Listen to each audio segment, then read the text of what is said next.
Welcome back to the Relationships Made Simple for Men podcast with me, Bryce Bauer.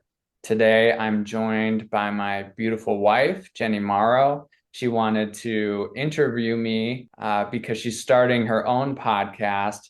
So today, we're just going to jump into that. Cool. Well, welcome, Bryce. Hey, it's good to be here, Jen. Yeah, I'm super excited to be here with you today. I'm moving my eyes kind of from the camera, but also coming down to you because I'd like to see your face as you're sharing about your experience. So, for those who are watching this on video, you'll kind of see my eyes moving, and that's just because I do want to be able to watch Bryce as he's sharing his story.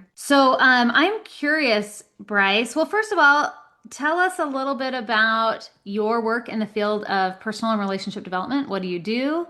How long have you been doing it? Tell us a little bit about that. Yeah, so I think in some ways my journey really started when I was 18 and I was a client at a wilderness therapy program in North Carolina. And I went there for my issues with drugs and alcohol and also mental health. I was in a really rough spot. And I didn't like attending that program. It was really hard to be camping in the woods for 60 days. But when I came out of that program, it really lit a fire under me because I wanted to come back and work at a program like that. I wanted to help people. I thought it was like a cool job. You could just go camping for half your life. And a lot of the staff seemed pretty transient and lived adventurous lives. I think that's what really got me interested in this field in the first place was having gone through a personal development process as a client. So I began researching programs, and after a few years, I found a program in Utah that was doing interviews, like week-long backpacking interviews to work at the program. So that's what got me out to Utah. And then since then, I think I worked for 5 different therapeutic programs before I met you, Jenny. You being a marriage and family therapist, us doing some of our own work as clients, getting support for our relationship, that got me more interested in specifically relational development. And so as you know, I've done multiple trainings since then, mostly by licensed therapists. And I currently run an online men's group.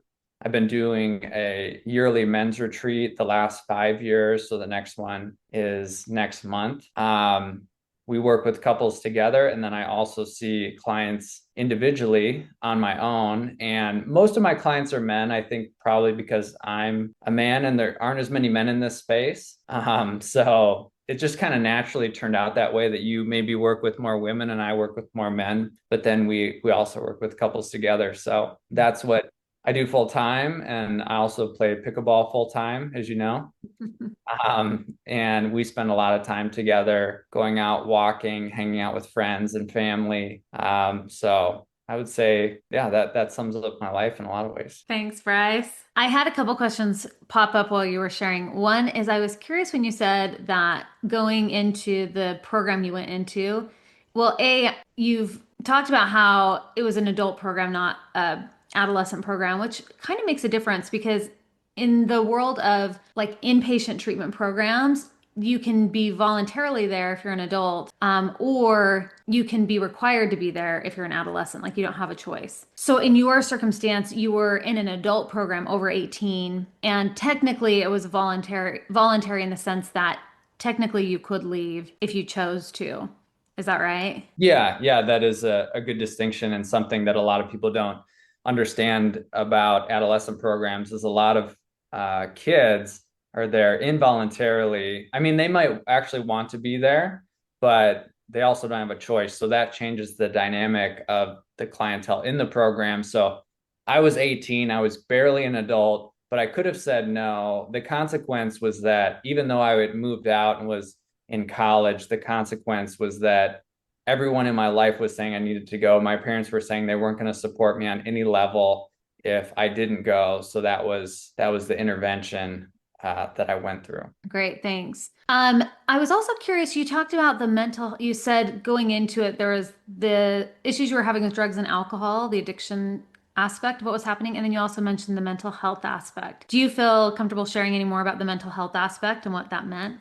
what you were navigating at that time? Yeah, definitely. I think people who ask me usually feel more anxious than I do when this topic comes up because I've shared about this so many times in programs and in AA and yeah, just I'm really open to sharing my story. So I moved to Arkansas. My family moved to Arkansas when I was 11, almost 12, and it was really rough for me. So within a few months, I went into a pretty deep, dark depression. Back then I wasn't really able, I didn't have a cell phone. I wasn't able to communicate with my friends back in Michigan. My dog had run away. My dad had a new job and was out working quite a bit. So I just didn't have a lot of support. I was also starting to go through puberty. And so I really collapsed into my own mind and remember starting to feel like maybe I just don't want to live anymore. And even though I didn't have a plan, there was a lot of suicidal ideation that came in. And in a weird way, I think what helped me was like connecting with other kids that were more troubled. So in seventh, eighth grade, I started making friends that came from rougher households, single parent families, who were getting in a lot of trouble in school. And I felt like I could kind of be myself, like I could show my darker side, and laugh and joke with these kids. And I think just by watching them, I learned that like in some ways you can get social credit by being a bad boy. And so I really took that path. And in some ways, I can see how it might have saved my life had I kept collapsing and isolating. I don't know what would have happened, but instead I kind of exploded and was like, I'm just going to do whatever the fuck I want in my life. And so that led to me trying drugs and alcohol at an early age. And then How I, old? huh? How old when you say an early age? So 14 is when I first tried alcohol and marijuana and Adderall. All my friends had prescriptions to Adderall. And then I also had sex for the first time at 14. So I think at that point I was really willing to try whatever. I mean, sometimes we'd huff gasoline or Freon out of the air conditioners at our homes. I mean, we would just learn ways to get high and change our state. So there was that. And then it was probably around 16 when I first tried cocaine, even though I never really used that very much, but if it came around, I would try it. Ecstasy, I tried LSD and mushrooms again, just a handful of times. But I think part of me was nervous to try certain things, but as time went on, I got more and more like open to the idea of just trying whatever. So I do think addiction kicked in relatively early with me. Like I got really drunk the first time I ever drank, threw up in the bed, peed the bed, and slept in it. And instead of waking up and going, that was a huge mistake, I'll never do that again, I was like, no, I still want to have that feeling because it was so freeing to just feel the anxiety dissolve that the next night I went into it realizing that if I can just not get that drunk that quickly, I can enjoy that experience for longer. And so the way that my brain started to work it out was like, no, I really want this. I even think I need this in my life. I just have to find a way to get access to it more consistently and then control it. And I think that's more the way that an addict's brain works versus someone like yourself who tries alcohol and is like, I don't really like this state change or feeling a bit dizzy. So I'm just not going to do that. And I don't know what the difference is there. Maybe some of it is personality, but yeah, it kicked off almost immediately where I was like, I want to do this as much as possible. And I did. Yeah, I drank almost every weekend, I would say, through high school. There might have been periods where, I mean, I got a DUI when I was 16, so I maybe cut back then. There was a period of time where I smoked weed every day for probably 2 years. It was really easy to get and easy to conceal. So yeah, but it was just a shit show through high school. I'm kind of curious now, having the background you have with your own treatment process, and then also the continued personal development, relationship development work you've done, and even getting into the field of helping other people. What's it like for you right now in this present moment as you reflect back on that story and as you're speaking it? It's a good question. And you ask me this a lot when I'll stumble upon a memory and I'll share it with you. And you're like, how does it feel in this moment to to talk about it, and it's mixed. There's a sadness if I really drop into what I was going through as a young person and understanding that even though at times I was having fun and feeling excited, that I was really dealing with pain, and just desperate to get out of my state. There's also like I feel proud that I have done that. Like I haven't used drugs and alcohol for 18 years now, and I feel really proud of that. I think it allows me to have the life that I live today, and I've repaired the relationships with my parents, which was really damaged. And then curious, I think there's still more that I'm exploring about that. And it's not like I've completely let go of all those behaviors, or all that pain. There's still parts of it that I'm dealing with today that I'm still trying to figure out. So, but yeah, I feel mostly excited about that journey now. I feel confident, in my journey most of the time. Yeah. Yeah, I felt my eyes watering a little bit as you were sharing that.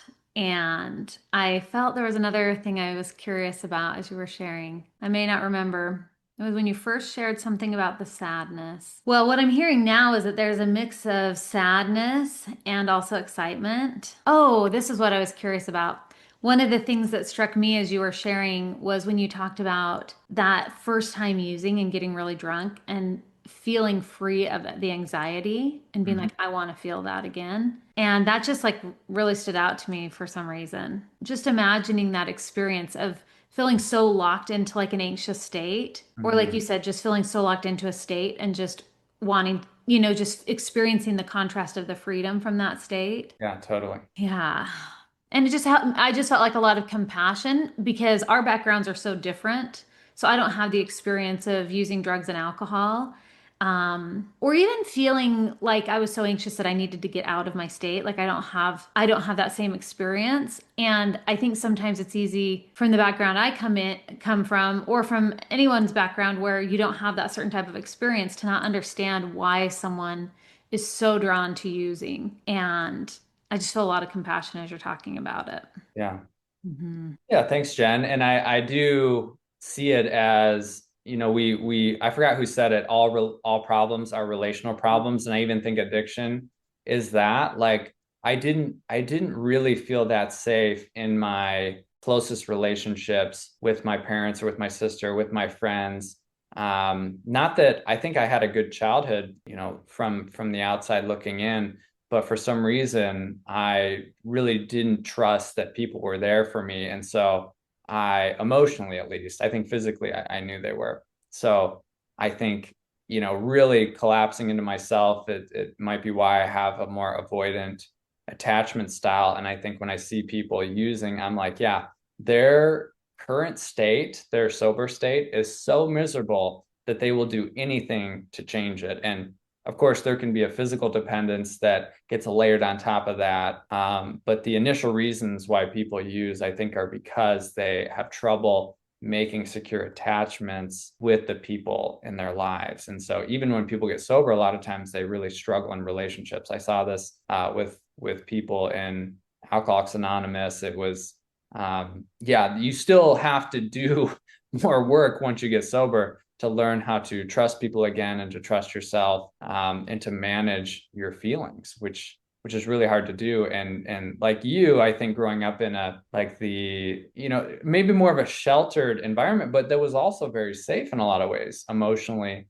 I just think there's pros and cons to those different experiences. There's not one that's better than the other. Hmm. What do you feel like was a pro to the experience that you had? Oh, I think that I don't judge people for how they are. I think that, I've done a lot of things that I regret, and I've been around people who have done things that I'm sure they regret. And so whenever I see poor behavior or people acting out, there's a sense that I know where that's coming from. I think most people really are good, and that we're really dealing with a sick brain and not like a flawed, human fundamentally. So I think as far like if people, it happens all the time in sessions, people will share that they did something or they regret something and they feel really ashamed about it. And I'm like, I can just hold that and not get too triggered by it. And I think that helps me do my work because there's a lot of things that people do and think and feel that others don't see. And I see and hear about that all the time. And I think it allows me, it doesn't really bother me. Yeah, it doesn't bother me. So I think I have a lot of capacity to just hear people's truth. I love that as you're saying that. And I mean, I even feel that in our relationship where I feel like there's a lot of trust I have in you that I can share things about my experience or my world. And you really are one of the least judgmental people that I know, where there's like a lot of space to hear things that, yeah, I'd maybe be scared for other people to know or see about me. And I just feel like there's a lot of, you have a lot of space to hold, I think maybe like chaos in some ways. And not that you're choosing a life where you're going down those roads in unhealthy ways anymore, but you've chosen a profession where you get to like hold space for those experiences Yeah. Yeah. and help people. There was something else coming up around relationships that stood out. That was really interesting to me when you talked about the idea. You mentioned all problems being relationship problems, and that actually comes from Alfred Adler, who was the founder of individual psychology, and he said something like that, like all problems at their core are interpersonal relationship problems. So it's interesting to hear you even relate that back to addiction as well. I found it interesting when you talked about like not feeling safe in your closest relationships and maybe how that was impacting your experience of your own state of consciousness. Is there anything else about that that you feel comfortable sharing in terms of like what was it that was going on that left you feeling that lack of safety? Or do you have any sense of that, like where that struggle was coming from? Yeah, I think it was more the invisible stuff. Like our parents' generation didn't know anything about human psychology or relational development in the way that we understand it today. So I think my dad, in a lot of ways, had a tough childhood, big family, and was pretty afraid of his older brothers and his dad. There was violence in the home.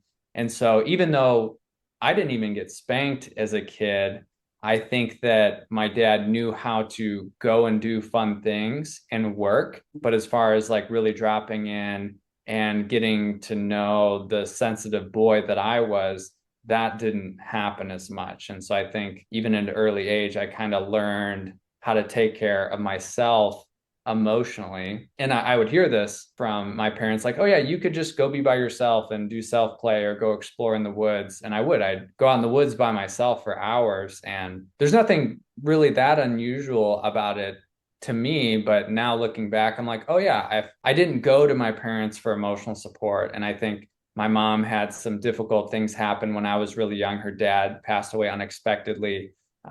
She has dealt with depression, even though I think she functions at a pretty high level and even did back then taking care of me and my younger sister. But I don't get the sense that there was anyone there that knew how to really connect with me emotionally. And so to answer your question, I think that's what had me feel more isolated in a lot of ways. And then when the pain grew, and my parents did try to help, but I think as the pain grew, I looked to myself to figure out how to deal with that. Yeah, I did it in the way that the best way I knew how at the time, which was to find substances and find experiences and do crazy things that would get me out of that anxiety, like, move my focus away from the pain. Thanks for sharing that. So I'm kind of curious, after you went to treatment, you got home, you said you've been sober 18 years, so you've been sober since treatment. And like what kind of kept you in the personal development field at that point?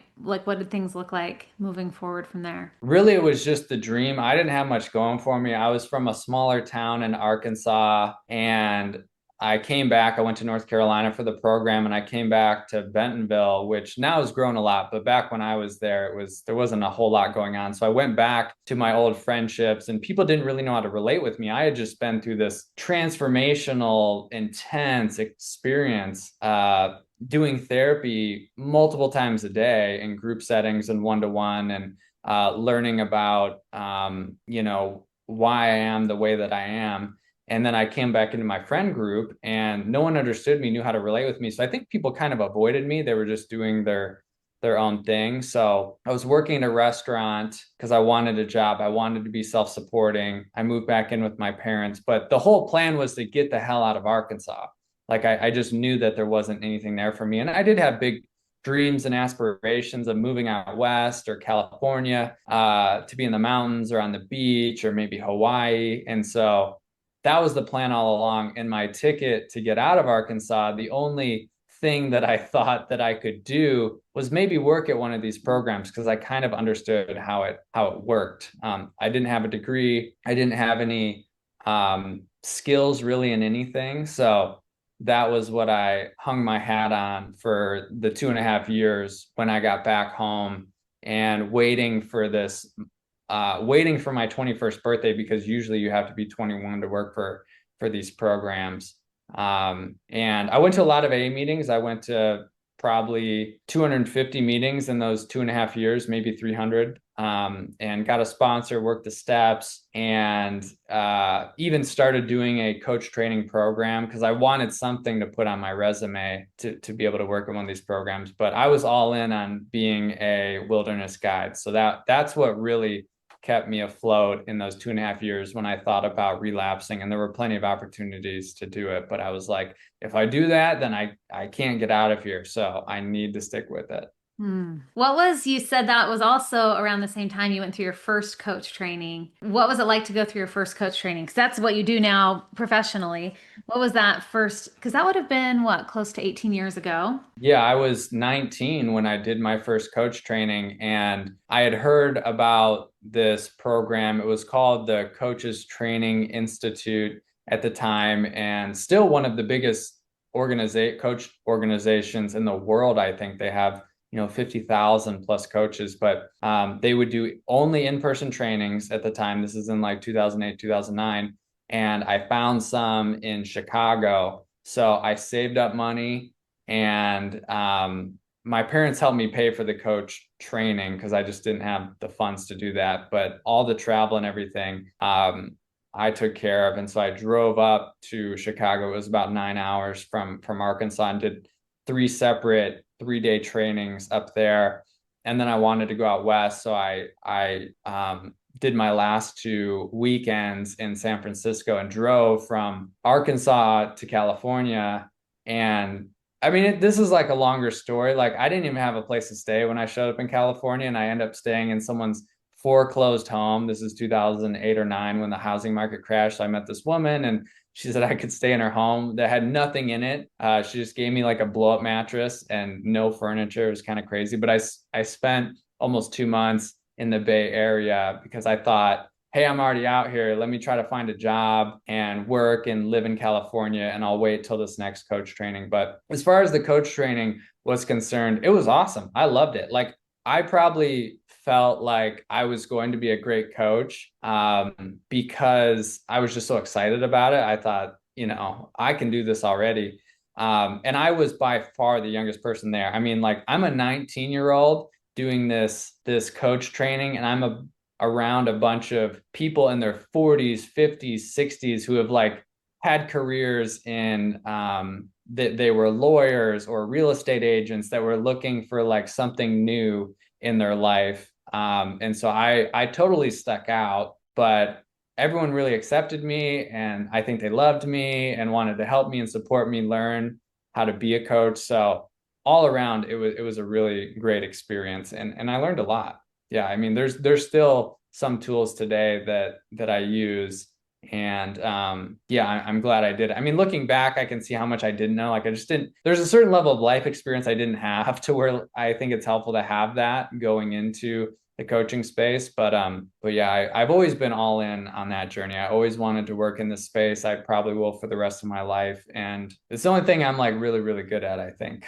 Just And you are. I've watched a lot of therapists and coaches work over the years, having been in this field for 20 years. And it's really fun to work with you in tandem, like in our couple sessions or when we're running retreats or doing a workshop, just to trust you so much. Like I went through a lot of training and also was similar to you where I just felt so passionate about it. When I started my marriage and family therapy degree, I was like, this is amazing that I get to sit in these rooms and study this stuff. And it was just, it felt like the perfect fit for me. And so being able to do that in tandem with someone else who's so passionate about this work is like it's very enlivening. And so, yeah, I think this is an area where you're really gifted.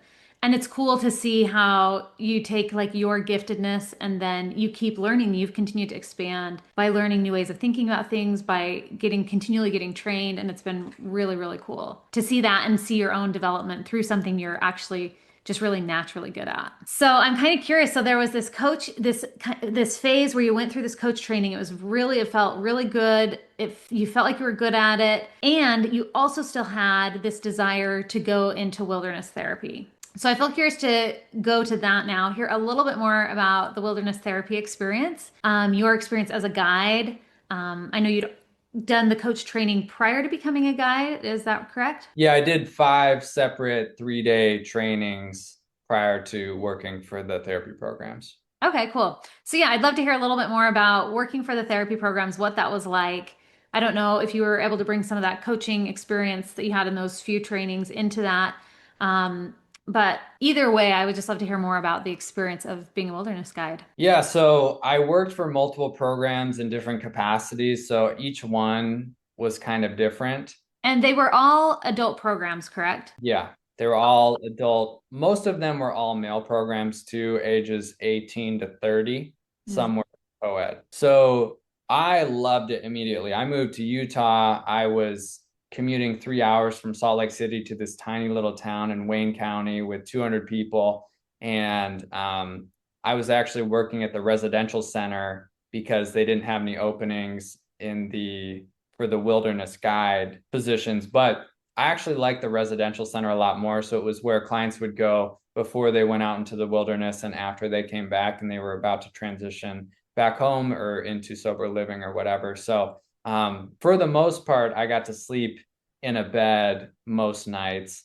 But I loved it. I was hanging out with people that were around my age, the clients. I was actually a lot of times younger than most of the clients, but I was in this capacity of like more of a mentor. And I had great bosses and supervisors and therapists that I was really excited to learn from. So, and they gave me the reins pretty early. I mean, within the first month or something, they were like, do you want to run like some of these night groups? And we had this format. And I was like, yeah, for sure, I'll do it. And then I always wanted to do that.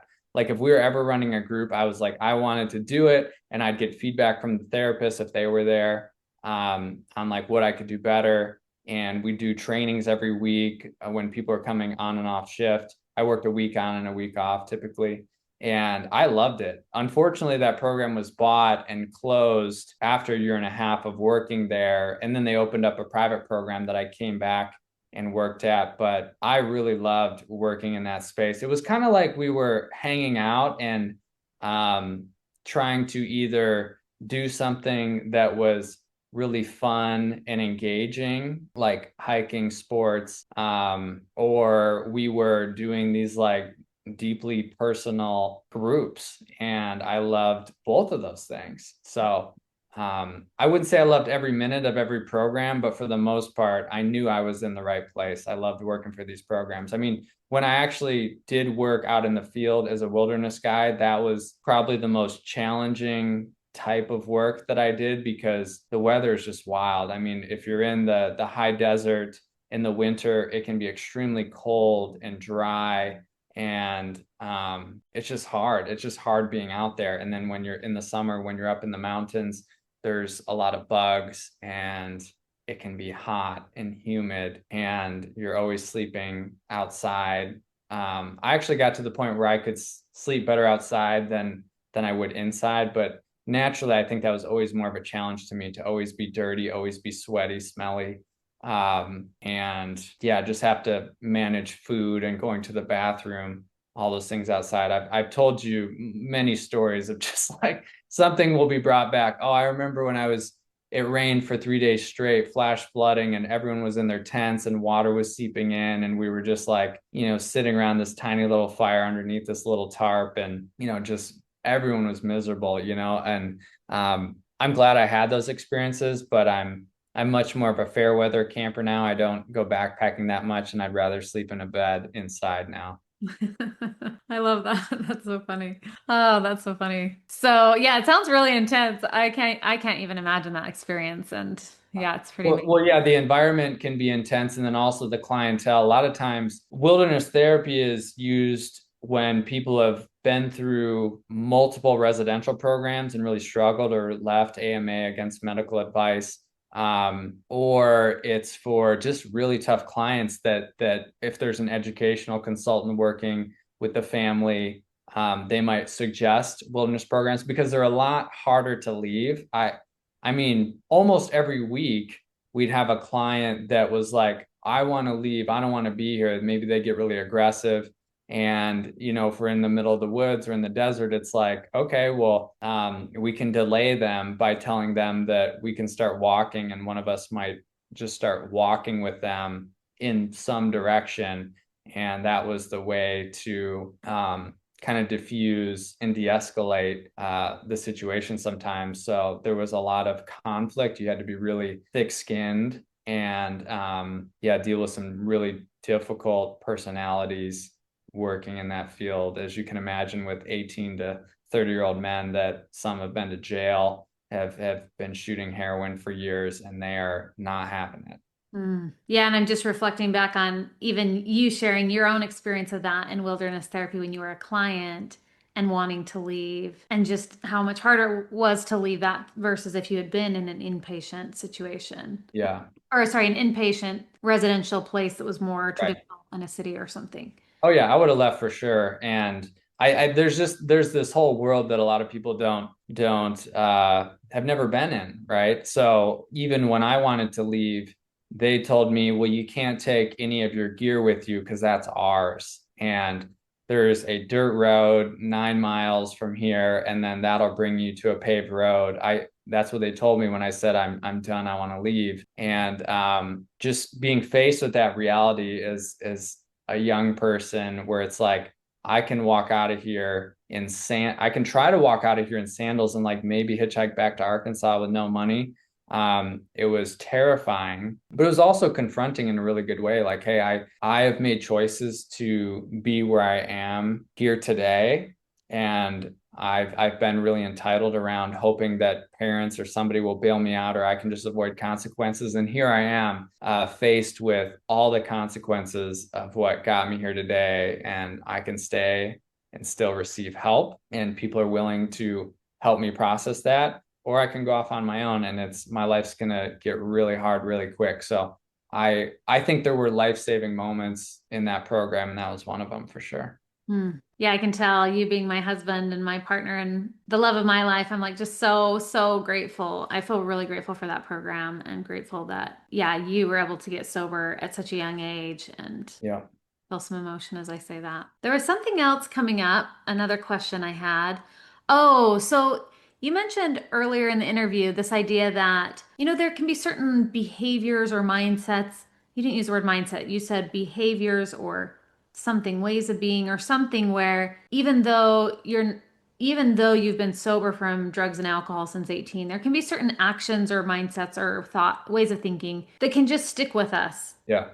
And so when you were a wilderness guide, were there any experiences you had that kind of reflected back to you, areas where you were still struggling yourself? Let's see. Well, I did notice this was hard for me to differentiate, especially early on, from the clients, because sometimes they'd come in and they just wanted to goof around and tell war stories, like make jokes about how they behaved in the past. And initially, like I thought that was funny and I wanted to join in on that. And I would continually get feedback that this is not healthy for their recovery. And it wasn't healthy for my recovery either. So I think being able to take an honest look at the behaviors and what caused them and not make light of things that either hurt me or hurt others. That was one thing I noticed right away working for the programs. And then let's see if there's anything else. I mean, yeah, there were times when we'd have to stick with a plan, a structure for the day. And I didn't always want to do it. I wanted to blow off a group because I was tired or, I was distracted. My mind was somewhere else. And to have the discipline to be like, hey, no, we're going to sit down and do this. I know everyone's like not wanting to do it right now, but to hold the line and say, no, we're going to sit down and talk at 7 o'clock. And we're going to start with a meditation. And then we're going to talk about how we're really feeling, even when I didn't want to. That really brought me out of my shell as well when I wanted to like just go be alone and cope on my own somehow. So those are a couple ways that I was challenged initially with working for these programs. And I could see my old patterns kind of creep in, just wanting to avoid things. That's interesting to hear about. Like what popped up for me as you were saying that is it almost sounds like continuing to be in the field and stay in this work also helped you in some ways with your own process. Totally. I mean, I've said this, I think that's why I'm in this field. Like it helps me. I get so much from it. I worry sometimes that if I were doing something else, that maybe some of those older behaviors would creep in. I mean, I think they would. So the fact that I'm constantly having to look in the mirror when someone's bringing an issue to me and work on myself so that I can tell people like, well, here's what I do. Here's what's worked for me. Here's how I'm dealing with that today. Yeah, I think it just keeps this huge mirror right in front of me and it helps me grow and learn and look at myself. That's really cool. So after that experience of wilderness therapy, what happened from there in terms of your work in the field? Do you mean like when we met? Well, it could be. So you did initially you talked about the wilderness therapy. Well, I guess anything else you want to talk about in terms of just the treatment programs you worked for, anything else outside of the wilderness therapy program? I know you were down in New Mexico for a while, you were in Hawaii. Is there anything else you want to mention about those experiences? Sure. Yeah. So I worked for a program in Utah. Then I moved to Taos, New Mexico for a little bit. I didn't really like that. Lived out of my truck, managing a sober living, and came back to Utah. Tried to go to school, formal school, and that wasn't really working.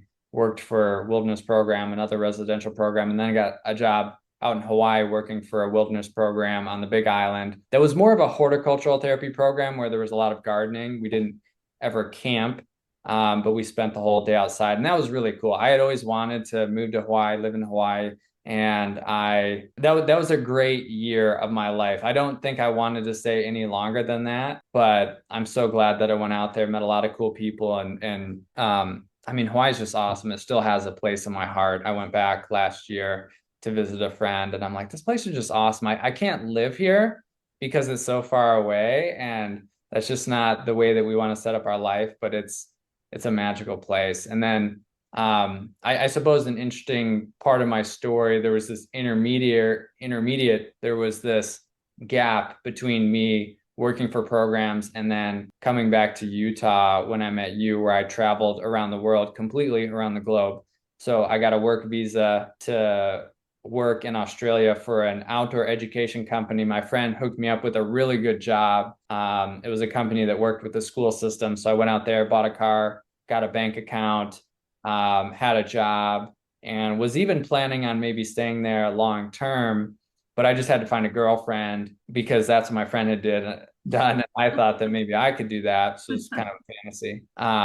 I never found a girlfriend. So after 6 months, I was like, better get out of here. And I was getting lonely too. I'd been away from friends and family for a long time at that point and traveled through Southeast Asia and Europe and even down into Africa, Morocco, and then came back to the States with a bag of dirty clothes and a net worth of $0 and was like, okay, now what am I gonna do? And then and then I met you a few months after that on a dating app, and I wasn't really concerned about not having anything to provide financially at that point. I was 26.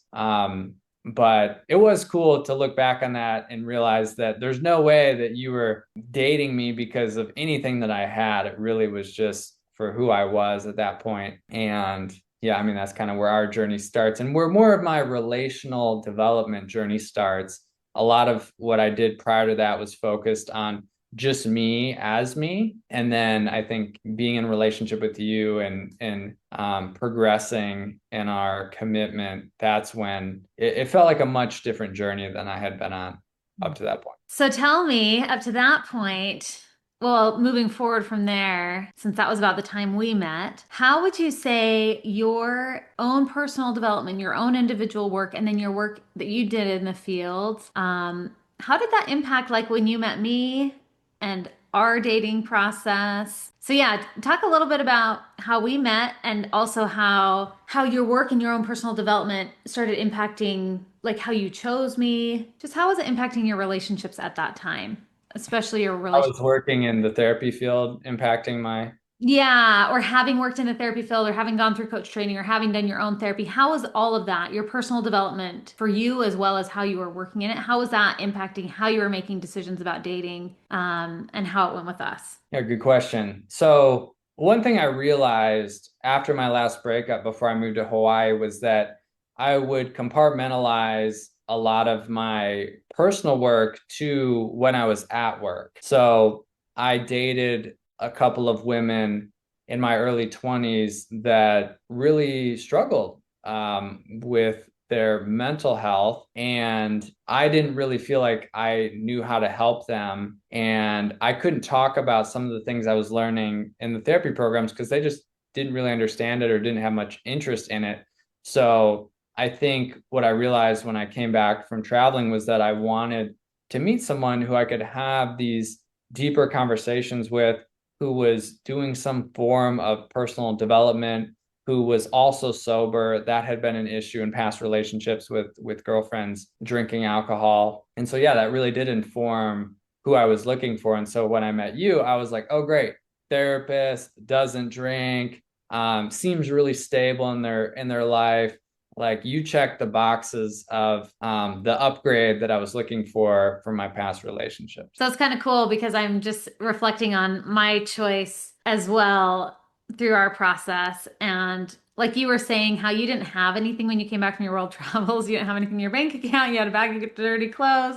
And you said, so I knew that Jen wasn't dating me for what I had because I didn't have much at that point. And it is interesting to reflect back as you're sharing on my own journey of what I had experienced as well, where I had dated men who had certain things, whether it was certain careers, certain amounts in their bank account, but I hadn't found someone that I felt like could really emotionally attune and could do more of that personal development work with me as well. And so I'm just remembering our first date. And I could talk about my experience of it, but I'm kind of curious to hear like what was your experience of our first date and the connections there for you? Well, how about you go ahead because I know I've heard this story before, but you can tell me first. Okay. Yeah, so I'm just remembering how we met up for coffee on our first date. We had met on Tinder, which it was one of the only dating apps at the time. I think it might have been the only one that I knew about. So prior to that, I had tried eHarmony and Match a little bit, and I was 35 at the time. Bryce was 26. And so when I was swiping, you can see the details. I can see your age, a few pictures, things like that. I did think that the apps were like amazing because after having been on other platforms where I didn't have any control over who could talk to me and communicate with me, it could be very overwhelming. So it was when we matched and we both had to say a yes to that. Right away, Bryce reached out and said, hey, do you want to get together for coffee? And it was perfect because there were so many matches I would make where the guys would just kind of check in randomly, almost like we were text friends. And I'd hang in on that for 2 to 3 texts, maybe 4, and then I'd say like, "Hey, it'd be great to meet up." And if they didn't say anything back or they just kept texting, I would block them. So I was really interested in actually meeting someone and actually finding a partnership. And so it was great with Bryce because pretty quickly you initiated engaging and getting together in person. So we met for our first date at a coffee shop, and I don't remember if I knew that you were in the therapy field yet. you were working at an inpatient treatment center in Salt Lake at the time and helping manage a sober house. And I just remember it was really nice to, yeah, feel like I could talk to someone who understood some of those types of experiences of helping people. And then also, it was during that date that you mentioned you had gone to Byron Katie's 9-day program with your dad after you'd gotten sober. So, um, and at this point, you'd been sober about 8 years or so. So, but earlier on, I think early in your 20s, you went to the Byron Katie program, or maybe when you were 19 even? Yeah, I also went to that when I was 19 or 20. 19 or 20. Okay. And I just remember feeling so happy because I literally, prior to dating you, there were two men I dated prior to dating you for a block of time. And with one of them, I remember thinking, I feel like I need to find someone who understands Byron Katie's work. I literally had that thought, like someone who knows how to question their thinking and do turnarounds and has like tools and techniques for how to recognize projections and how to stop their projection and turn it around. And when you said you'd been to Byron Katie's 9-day program, it just like felt, I was like, oh my gosh, here's someone who understands that. And I didn't know yet if we were even going to go on a second date. We had kind of an age difference, and I wasn't sure what you were going to think of me or what I was, it was just still very new. But I remember that was definitely an early connector for me. Yeah, yeah. Got you with the Byron Katie. You did. You did. And people who don't know who that is will have no idea what we're talking about. But basically, it's like an author, an older woman. She's quite a bit older now, and I went to her nine day school, she calls it, where we spent 9 days working with our judgments and how to examine them, turn them around to look in the mirror. So it's a pretty effective tool that Mhm. I still use today. Yeah, thanks for sharing that. And I actually think her questions and her process was probably what helped me get out of the Mormon church. And I used her process twice in two big moments where I really felt myself being able to differentiate from the Mormon church and then actually leave it.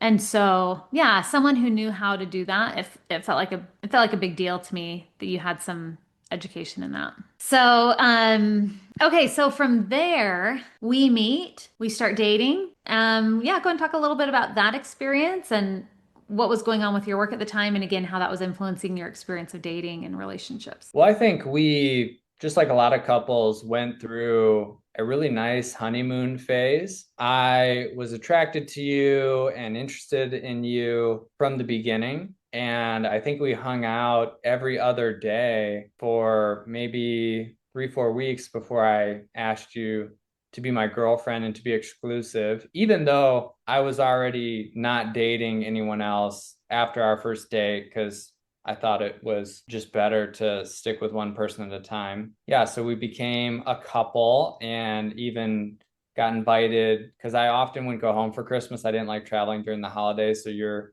family invited me over, you invited me to Christmas, and they got me presents, and I just was around this wholesome, nice, kind, welcoming Mormon family. And I was like, oh, this is cool. I like these people. Even though I had reservations about them judging me down the road, which really hasn't happened, which is awesome.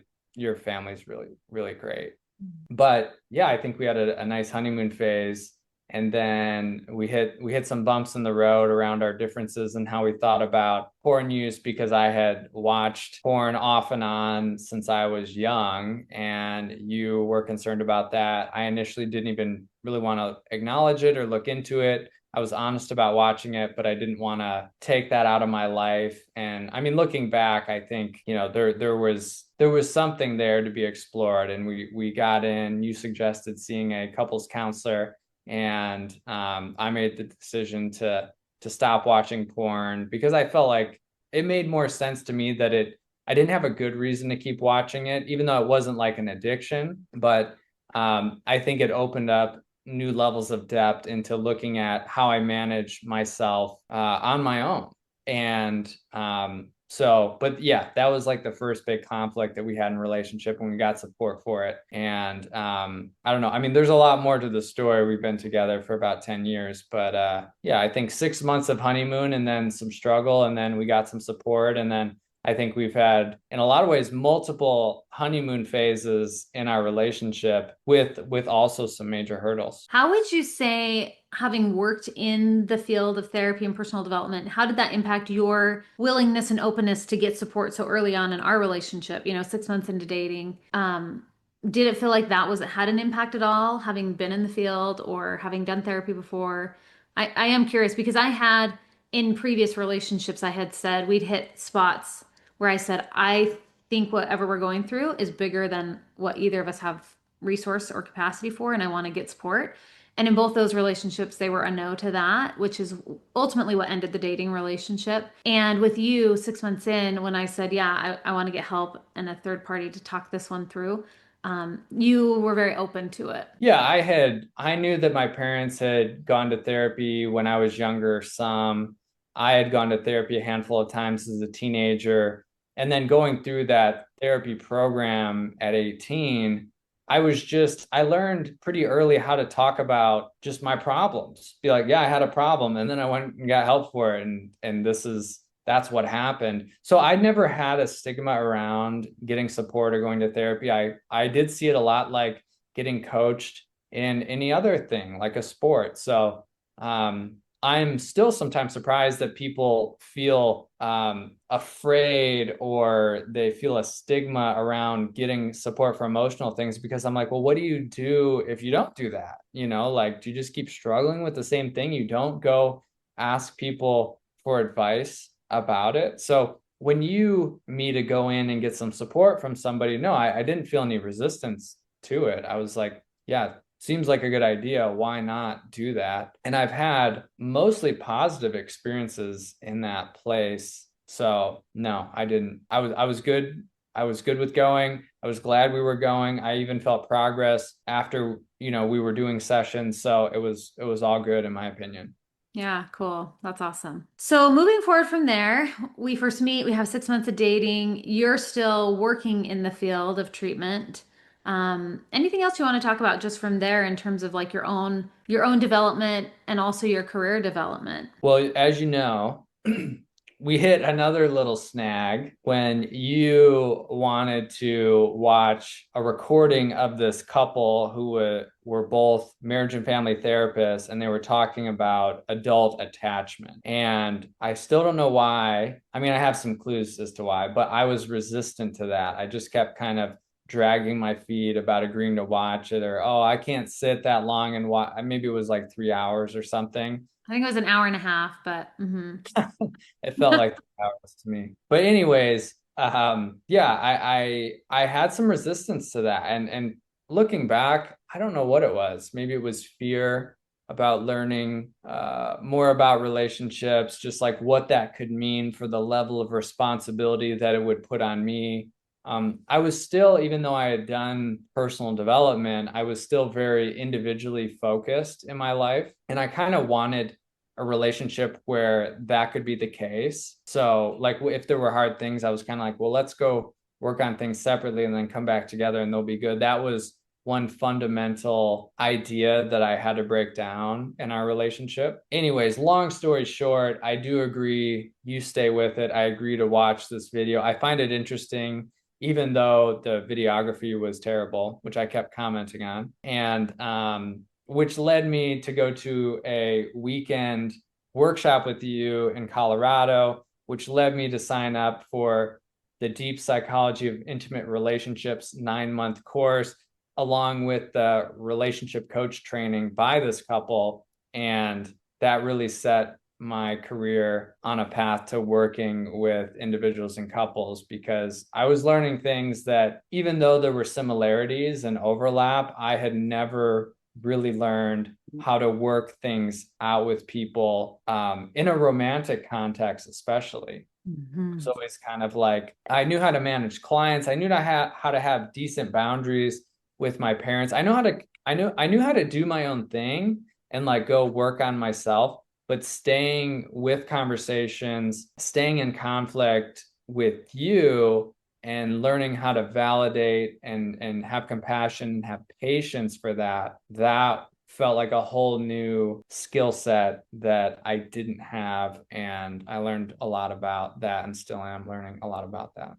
In this moment, as you're reflecting back on that experience and starting to learn about more of the relational work with another person, are there any particular moments that stand out in that journey of learning that, whether it was yourself in those courses or with me, is there anything that, any memories that pop up that are memorable? In, Well, this sounds funny, but when we went to that workshop, one of the first skills that we practiced where Jason told us to turn to our partner and just practice reflective listening. Even though I had heard that before, I had never practiced it directly. And I remember thinking like, this is really cool. This is like, I'm surprised at how simple this is and how well it works. And it just kind of blew my mind. I was like, how could something so simple blow my mind? And then I started using it with you.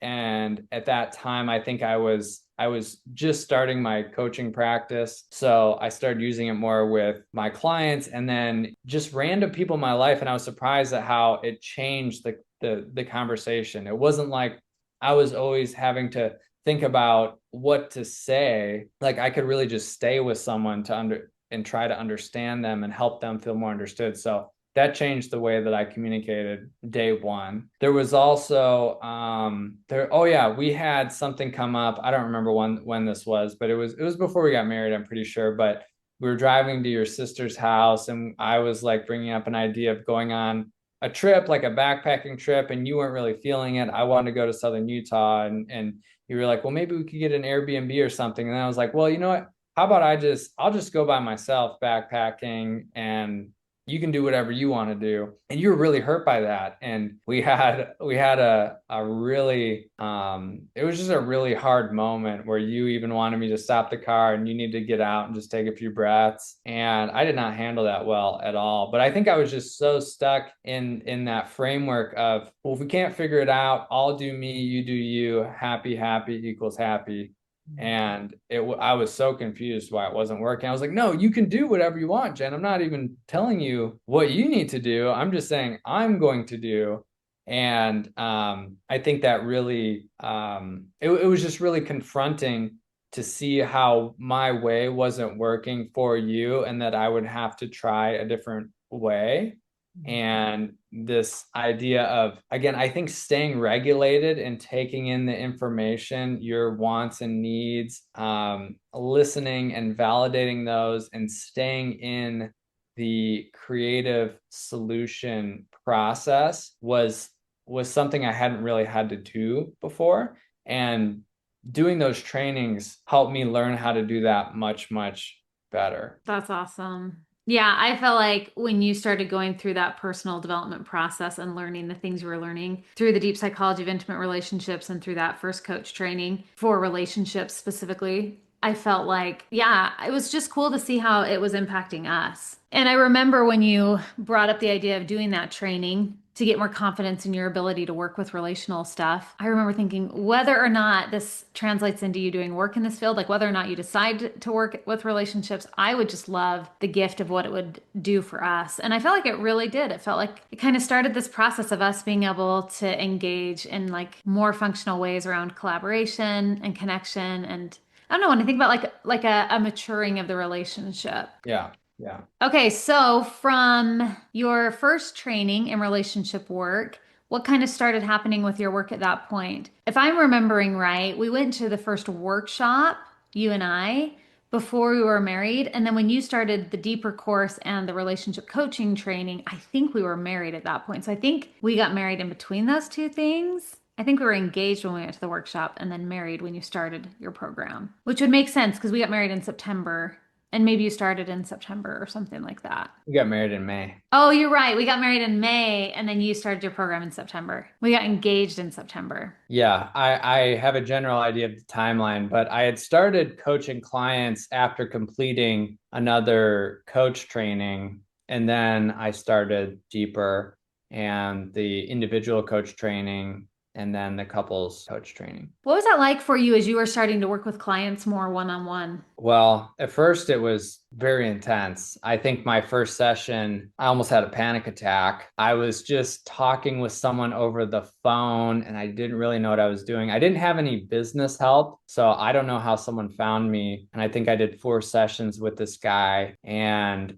I found myself just feeling tons of anxiety, worried that I wasn't going to be able to help him. I wanted to seem so professional, and I was surprised at how different it felt than when I was in the therapy programs. And I kind of knew what I was doing. I wasn't doing a lot of one-to-one, let me help you get from point A to point B. It was just more being around people, sometimes running groups and just seeing where they went. So I was really intimidated by the one-to-one 1 hour session format. And I think I did fine, but I probably just asked a lot of questions. And I mean, looking back, I'm like, I didn't really know what I was doing, but I was learning. That's what I was doing. I was probably just learning more than anything how to be with myself, because the more that I can stay relaxed and regulated, the more that I can access my intuition about what to ask, what someone really wants, where they want to go. And of course, I've learned many, many tools over the years now. So yeah, that's my confidence has gone up a ton. I feel like I can handle just about anything. But initially, no, I was way overwhelmed. So first you did another coach training prior to going through another just life coach training prior to going through the relationship coach training through the relationship school. So yeah, you did that. And then after, so this is all kind of new, really scary, even to the point of almost having a panic attack. And then what happened after that? What happened after kind of that first phase? Yeah, I'm kind of curious what was next. When does the first phase end? What do you mean? Well, I'm thinking about going to the deeper course, going to the relationship coach training, and yeah, I guess just I'd love to hear the continued progress of kind of what happened from there. What were the different trainings you continued to do? What was happening for you as you were going through that? How was your work changing? Just kind of curious to dive in a little more deeply to that. Yeah, so doing that initial training was really helpful to have just a few tools and formats to use in the coaching process. And then going through deeper was helpful for learning about human psychology and attachment. The individual and couples training were separate trainings that I saw the difference between how you need to work with couples and how you work with individuals, because it's quite a bit different. In the midst of that, I also took a 1 year intervention training because I thought I might go on to do substance abuse interventions. And so, yeah, I learned more about family systems in that training. And then I did the circling training, which is more of a relational meditation training, how to speak to what's happening in the moment when you're with people. And I think it's just a better way to be able to hold space for people and what they're experiencing, and to be able to yeah, again, I think share my in the moment experience, the impact that people are having on me, which is something that I don't think many therapists learn how to do. It's just a Yeah, more relational way of being. Oh, sorry. Yeah, I'd be curious to have you talk a little bit more about that experience because I felt like you going through that training really felt like it kind of kicked off some things in our relationship as far as you started to show up with some new skills in a way that I hadn't experienced you before that I felt like really helped us. And so I'm kind of curious to hear. And it's funny as I say that, I'm thinking about kind of the experience, how I experienced our relationship as you were going through these different trainings. And I think one thing that was really helpful for me as your partner when you went through the initial training with the relationship school was I realized at one point that often what happens after I share something with Bryce that feels vulnerable for me is I want to know what the impact of my share is on him. Because sometimes I would share something kind of vulnerable and sometimes he wouldn't respond at all. And I'd be like, did he hear me?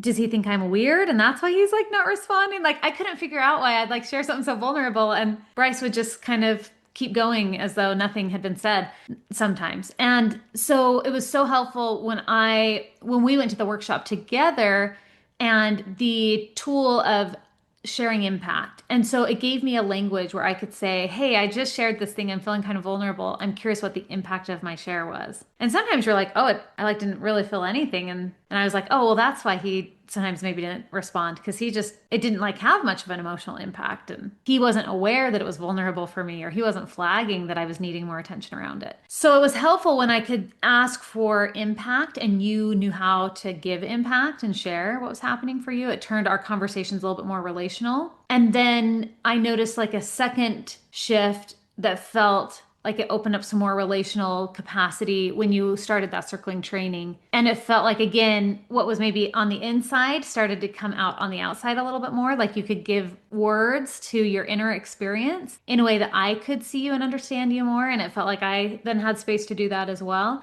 So just kind of felt like it started to make what was happening inside each of us more available to the other, which felt like it was changing our capacity relationally. So I guess what I would love to hear about is a little bit more about that circling training and what that was like for you to start to go to those calls and to start having that experience of speaking what was on the inside on the outside in a more present based way. What was that like for you, or what were you learning, or what stands out about that experience? Well, I think it comes down to where I'm focusing. Like in the coach trainings, I'm learning to focus on somebody else and get curious about them. And I think with reflective listening, again, I think that deepens my focus on the other person and what they're saying. And then the circling training was more about how to also focus on what's happening in me while I'm in that process with somebody else or you, which I just wasn't used to. I didn't quite understand the utility of it. If you're talking about in the past when I might not respond to things, like if you just said something and it wasn't a question, I might not say anything, or I might say, cool, if you told me a story. And the circling training helped me tap into and like know how to put language to what happened in me as you're sharing or what's happening in the moment. So I noticed that I felt happy. I felt joy hearing that you had a good walk with your friend. Or I notice I feel a little sad that you feel anxious around so and so. So that I didn't really get that. It wasn't that I was intentionally missing it, but I think when I learned that you enjoy hearing what's going on with me, it just gave me another tool to use. And I can also see the value in that in general, because we live in a world where there's just a lot of content sharing. People are thinking about what they're going to say content wise to someone else. What'd you do last weekend? Oh, I went on vacation. Oh, I went on vacation too, somewhere like that. And it was fun and we did XYZ. And that's how a lot of conversations go. So I think highlighting where people just have a more narrow scope of what they're talking about versus like we're having this whole emotional experience all the time when we're with people, and we can become aware of what's happening in our bodies and in our emotional space and bring that into the conversation. If two people really know how to do it, it can create really interesting and connecting conversations. So anyways, I learned that. Yeah, that's so amazing. And what did that start doing for you to learn that and be having those experiences yourself? Well, it's still a bit of an uphill battle for me because I think that you wear your emotions on your sleeve. They're much more accessible versus mine, for whatever reason, personality or conditioning or how I'm wired. They're harder to get to sometimes. They're just a little more faint. So it does take more work to get there, I think, internally for me. But it also is, I think it's just made life a little more colorful. I've used that analogy before, going from seeing only black and white to having more color come in, and sometimes being like, oh, wow, like I have a lot going on inside of me that I was not aware about just because I'm putting my attention there more. And oh, you have more, there's a lot more going on with you than I've ever realized. And I find myself getting curious about that and other people. And I think it helps me help people more because I can see how complex and deep so many people's histories are, and the whys to why they feel things or think things or behave the way they do. I just find myself in more open curiosity about that, which I think people feel when they're talking with me, especially in a coach setting, where I want to know about you. Like I want to ask those questions that like maybe no one asks, like what was your childhood like? What was it like with your mom and your dad? And like, what did you think when that was happening? And how did you cope with that? And I love being asked those questions. And, even being here with you, it feels safe and I feel interested. Time's kind of just flying by. And I think people feel really seen when there's someone that wants to know them, like really does. I also want to help, but like more than anything, I want to know you. And there's just there's healing in that. That feels really special. And as you talk about the idea of life becoming more colorful and seeing the color in you and the color in others, yeah, Yeah. that's very cool. And I'm kind of curious, how does that, as you're working with men, how does that integrate with your work with men? Well, first, I sometimes have to do some work to educate men on the fact that there's a lot going on inside of them all the time because they don't see it. And sometimes that means just holding a little bit of space. Like, let's just kind of sit with this and see if anything comes up. And a lot of men have never done that before. So I think there's an educational component there. And then also, I see being a man in this world and having explored my history quite a bit, like I see how men are at a disadvantage when it comes to relationships. Like they were taught that they need to be tough and strong and stoic and have all the answers and be leaders. And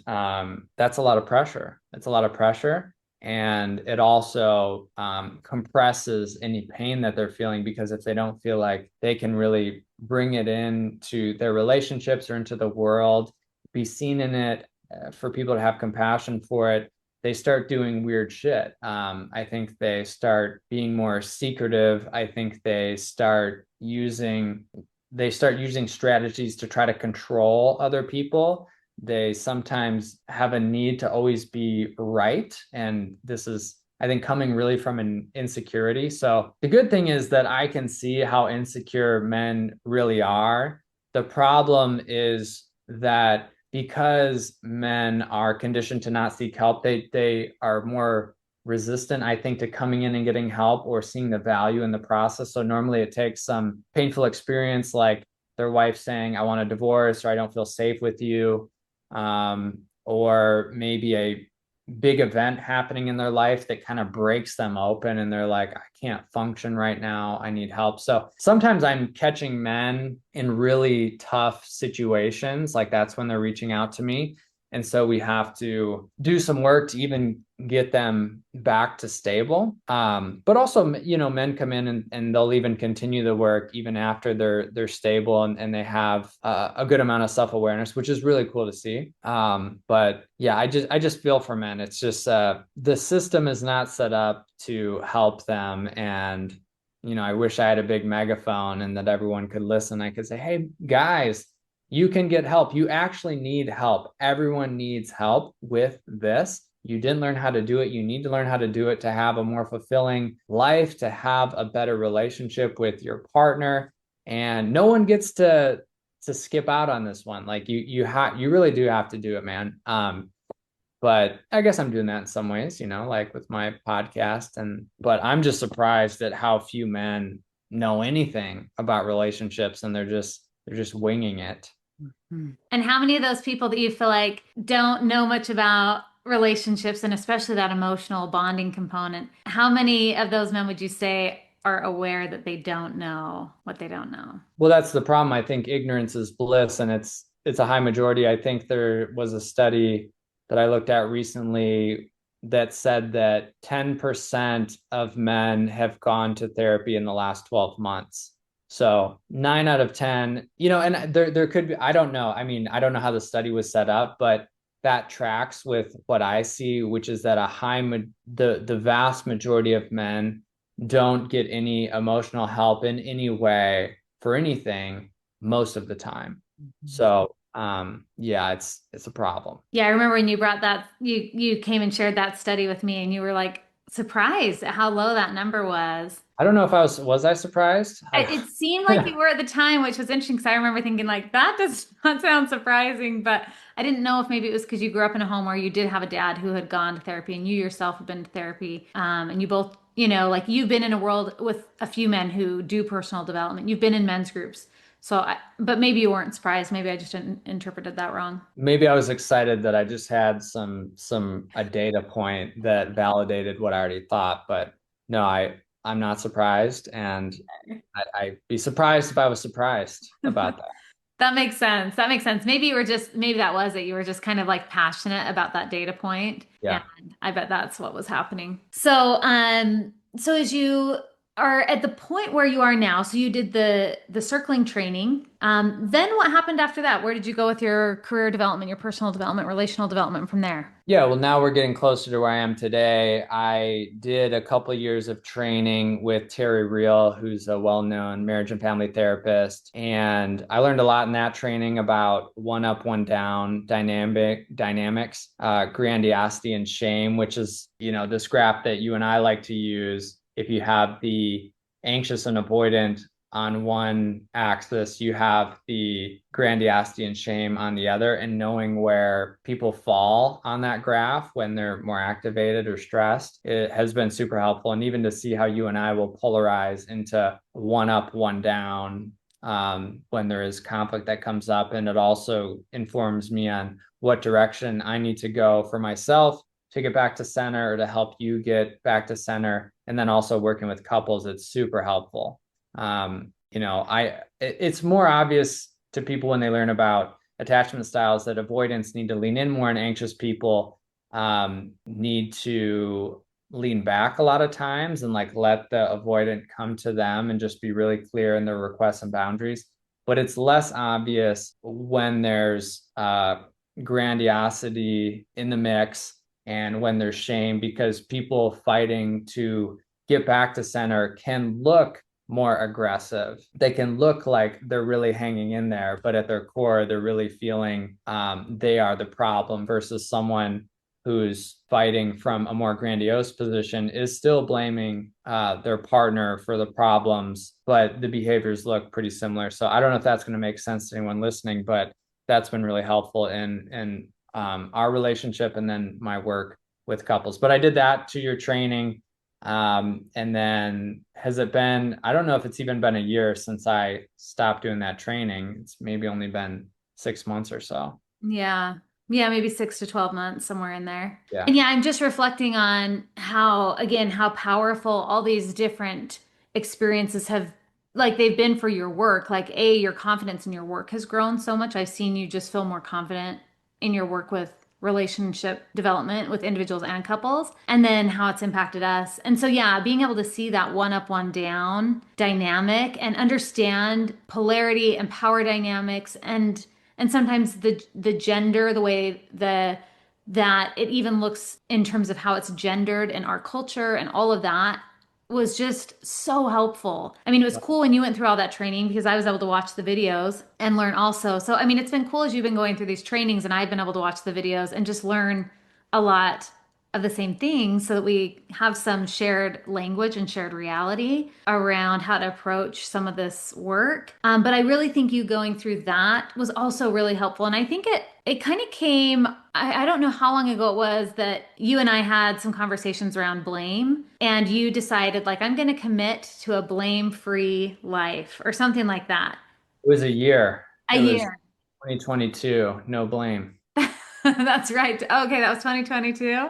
That's awesome. So it was after that year then that you came upon, it was right around the end of that intentional year that you came upon Terry Real stuff and dove into that, which I think that really goes along with that kind of grandiosity, one up, one down. So I can tell again, I feel so glad that you've done all of these different trainings. I think they brought so much to you, and then they've also brought a lot to our relationship. So, yeah, so thanks for just stepping in and doing so much work and Yeah. so much. Yeah, you're welcome. I mean, up until again 6 to 12 months ago, I've been in trainings for 8 years, really nonstop, and sometimes even overlapping training. So really trying to put in the work and learn. And I wanted everyone to know listening that I actually didn't complete my goal of no blame in 2022 100%. It improved significantly, but I think shooting for the stars can be a good idea. And I'm still on that journey. So it's not like I don't blame Jenny or other people for my feelings, but Mhm.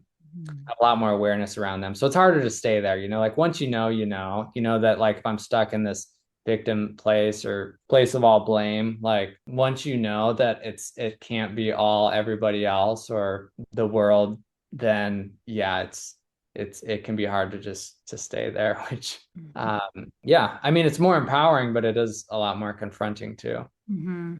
Sometimes when I hear people just going on and on about blaming politics or the world or those people, and I'm like, man, you're stuck there, right? Like, and that's fine, but it's annoying. It gets annoying to hear. So, I wish more people would learn about how to take responsibility and change their own internal state and get more empowered in their own lives. I love that. Yeah, I recently saw like a little meme that said something about like you can't create world peace if you don't even know how to create peace inside yourself and something like that, which kind of reminds me of what you're saying. And I'm also thinking a little bit again about that one up, one down, because there was something else you said that I thought was really important. And like you said, people might not know exactly what we're talking about, but it might be getting in, just what you're hearing might be making some sense. But this idea that someone who's in a one down, collapsed shame position can be holding on and look on the outside as though they're okay or they're doing like they're strong enough, but on the inside be pretty collapsed at their core. And how a person in a one up position can be looking like more calm or humble than they actually feel at their core. And so I don't know, for some reason that just struck me as like, and I suddenly was thinking about how that's true that we don't always look on the outside, like what's going on the inside. Mhm.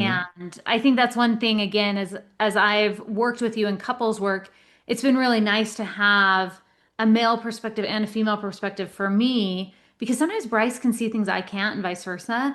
And it's sometimes hard to tell what's really going on for someone just based on the external information. Sometimes it takes like being able to catch some of those more subtle things. So I was just thinking about that. And I was also thinking about how earlier when you were talking about your compassion towards men, that's been another thing that I think has really impacted me in our work is you can sometimes bring in a compassion for men that I sometimes I can't always see or experience. Like I'll see you experience and I'll be like, oh my gosh, I'm so glad Bryce is experiencing compassion for this person because I'm having a hard time doing that in this moment because I'm just feeling frustrated or angry that he's acting one up and grandiose and his partner here is collapsed and in shame. And I like want him to come down and really connect more to his heart and to her. But you have this ability to hold compassion for men and hold compassion for that mutedness of their emotions that they sometimes can't access. And so that's just kind of what's popping up in the background as you're talking about all that for me. Yeah, men can be hard to love, and because it can be hard for men to love in and compassion in.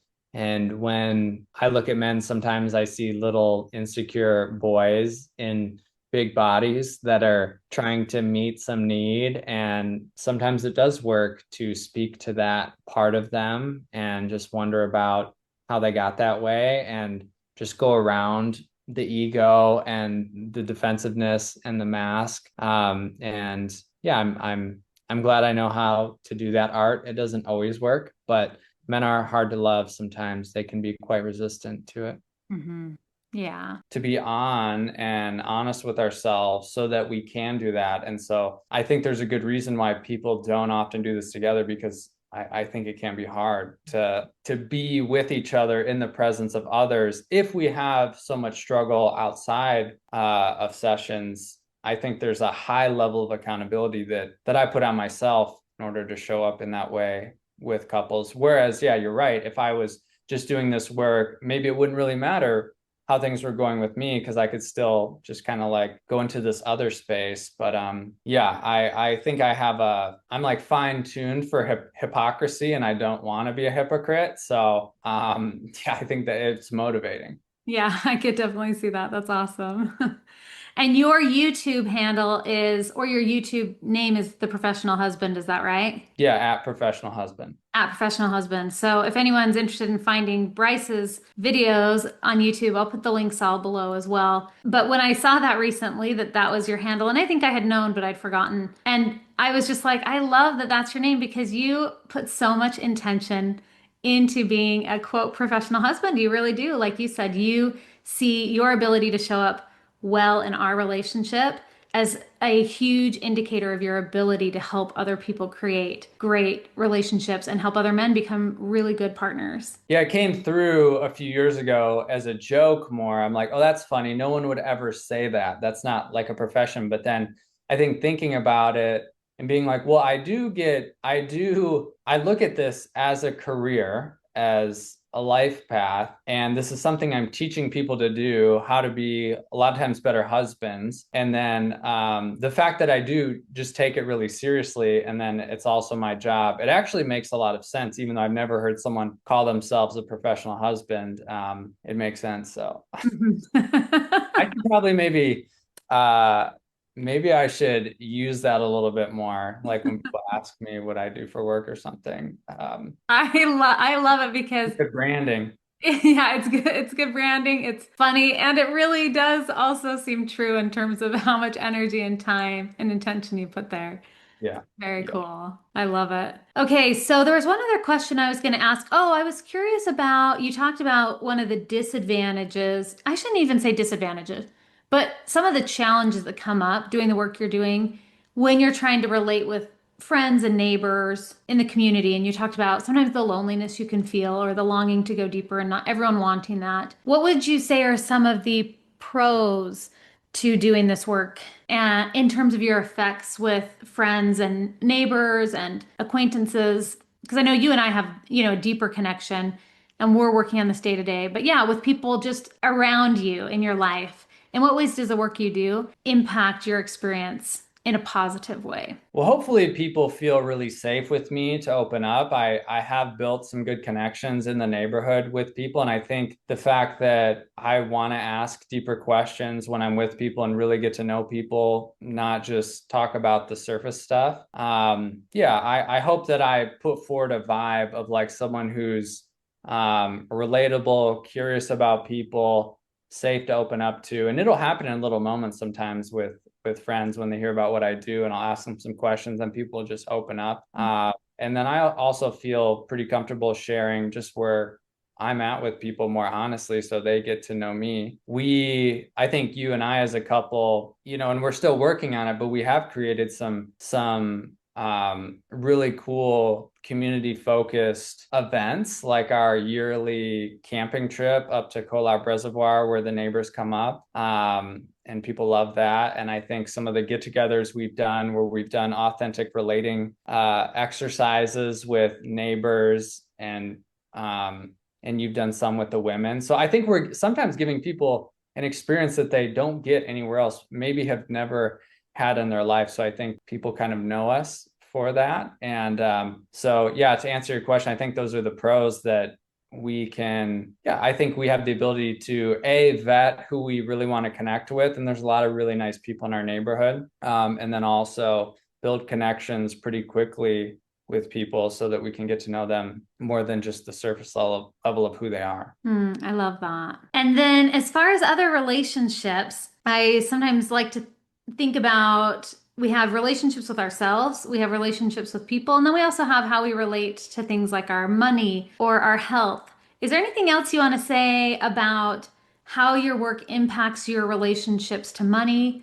or to health or anything else in particular presently in positive or negative ways? Let's see. Well, as you know, money has been a challenging one for me, and I think it's because I haven't really ever been attached to it. I just kind of want to do work that I love, and I want to be able to be free in the world, and I don't need super nice things, but there's a reality to living in this world where if we have a mortgage and we have home repairs and we have vehicles and insurance and all these things to where like I know I need to make money and know how to move it around.